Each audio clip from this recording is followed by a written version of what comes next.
Ankleshwar વેપારીનું bank account unfreeze કરાવવા 25,000ની લાંચ લેતા જીઆરડીસી પોલીસનું હેડ કોન્સ્ટેબલ એસીબીના સિકંજામાં।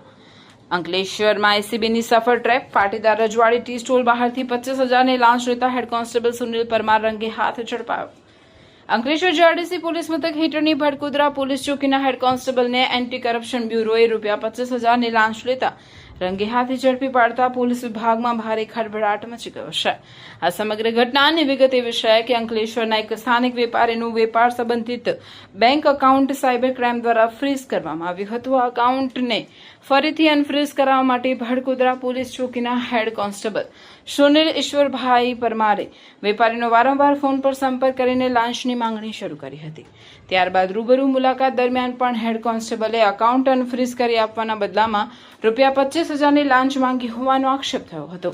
જોકે વેપારી આ પ્રકારે લાંચ આપવા બિલકુલ ઈચ્છતા ન હોવાથી તેમણે હિંમત દાખવીને એસીબીના ટોલ ફ્રી નંબર 1064 પર સંપર્ક સાધી સમગ્ર હકીકત જણાવી દીધી હતી। ફરિયાદના આધારે એસીબી વડોદરા શહેર ફિલ્ડની ટીમ દ્વારા પ્રાથમિક ચકાસણી કરવામાં આવતા વેપારીની વાત સાચી હોવાનું સાબિત થયું હતું, જેથી એસીબીની ટીમે તુરંત એક્શનમાં આવીને વાલિયા ચોકડીથી ભરૂચ જતા રોડ ઉપર આવેલા પાટીદાર રજવાડી ટી સ્ટોલની બહાર એક આયોજનબદ્ધ ટ્રેપ ગોઠવી હતી।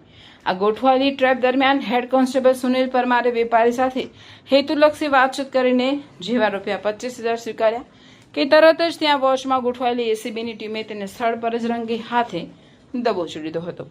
એસીબીના જણાવ્યા અનુસાર લાંચની સંપૂર્ણ રકમ પણ સ્થળ પરથી જ રિકવર કરી લેવામાં આવી છે અને ભ્રષ્ટ કર્મચારી સામે કાયદેસરની કાર્યવાહી હાથ ધરવામાં આવી છે।